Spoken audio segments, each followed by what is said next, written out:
Selamat pagi Bapak dosen, selamat pagi semua. Pertama-tama kita panjatkan puji syukur kepada Tuhan Yang Maha Esa karena telah memberikan kita kesehatan. Terima kasih kepada Bapak Ferdinandus Lidangwiti yang memberikan kesempatan kepada kelompok kami untuk membahas materi tentang sumber daya manusia. Sebelum memulai presentasi ini, saya akan memperkenalkan nama anggota kelompok saya. Perkenalkan, nama saya Mariam Bipa dan teman saya Alipius Posidus Ndolo. Langsung saja kita masuk ke pembahasan. Kepada teman yang memaparkan materi, saya persilahkan. Terima kasih waktu yang diberikan kepada saya. Perkenalkan, nama saya Alipius Posidus Ndolo.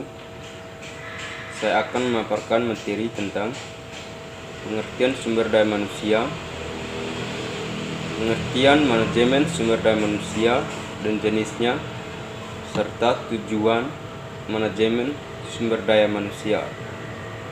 Baik, langsung saja.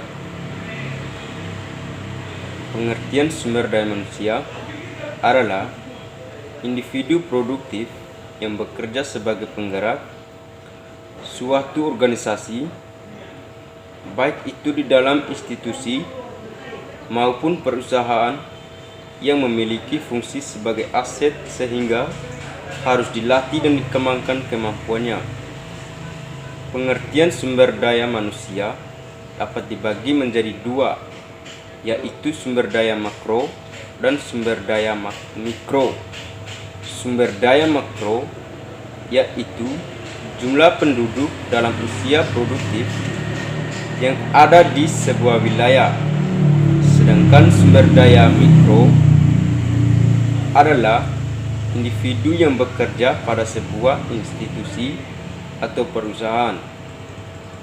Oleh karena itu, dapat disimpulkan bahwa sumber daya manusia merupakan suatu hal yang sangat penting dan harus dimiliki dalam upaya mencapai tujuan organisasi atau perusahaan.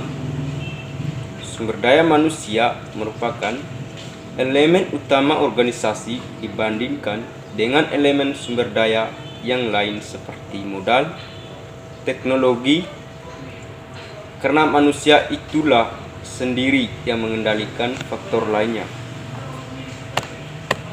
Yang kedua, pengertian manajemen sumber daya manusia. Sumber daya manusia merupakan salah satu faktor yang sangat penting sehingga harus dikelola dengan baik dan meningkatkan efektivitas dan efisiensi organisasi atau perusahaan. Oleh karena itu, manajemen sumber daya manusia merupakan program aktivitas untuk mendapatkan sumber daya manusia, mengembangkan, memelihara, dan mendayagunakan untuk mendukung organisasi mencapai tujuannya. Terima kasih atas waktu yang diberikan. Perkenalkan, nama saya Mariam Bipa. Pada kesempatan ini saya akan memaparkan materi tentang perhatian terhadap sumber daya manusia, pengadaan, pengembangan, pemanfaatan, dan tugas utama manajer sumber daya manusia. Yang pertama, perhatian terhadap sumber daya manusia. Manajemen sumber daya manusia memiliki tujuan, yaitu untuk meningkatkan produktivitas orang-orang yang ada di dalam lingkup wewenangnya. Peningkatan produktivitas dilakukan dengan berbagai metode yang bertanggung jawab secara baik, secara strategis, sosial, dan etika. Yang kedua, pengadaan sumber daya manusia.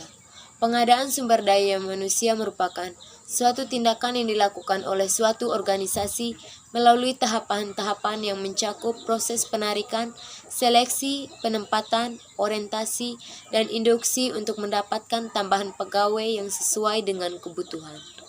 Yang berikut, pengembangan sumber daya manusia. Tujuan pengembangan sumber daya manusia secara umum untuk meningkatkan kualitas para pekerja atau manusia melalui program pendidikan dan pelatihan agar menciptakan sebuah produk yang berkualitas dan memajukan perusahaan organisasi. Yang berikut, pemanfaatan sumber daya manusia. Dalam mengelola manajemen sumber daya manusia, dibutuhkan tujuan yang baik dan terarah, agar mempunyai manfaat yang maksimal dalam mengelola dan memanfaatkan sumber daya manusia dengan sumber daya alam yang ada di sekitar, yang berguna untuk diri sendiri dan orang lain. Contoh pemanfaatan sumber daya manusia. Yang pertama, manusia memanfaatkan tanah untuk ditanami berbagai tanaman yang dapat memberikan penghasilan seperti tanaman padi, cengkeh, tembakau, teh, kopi, dan jagung. Yang kedua, manusia mengeksplorasi barang-barang tambang dari dalam bumi seperti minyak bumi, besi, emas, dan batu bara. Yang ketiga, manusia memanfaatkan alam sebagai tempat pariwisata. Tugas utama manajer sumber daya manusia. Yang pertama, mendesain organisasi. Yang kedua, mengatur cara dan sistem penilaian kinerja masing-masing karyawan. Yang ketiga, mengatur para karyawan. Yang keempat, mengembangkan potensi karyawan dan organisasi. Yang kelima, mengatur sistem asas, manfaat, penghargaan, dan juga tingkat kepatuhan karyawan. Sekian materi dari saya, terima kasih. Sekian materi dari kelompok kami. Jangan lupa untuk menonton video ini dan jangan lupa juga untuk like, komen, dan subscribe. Terima kasih.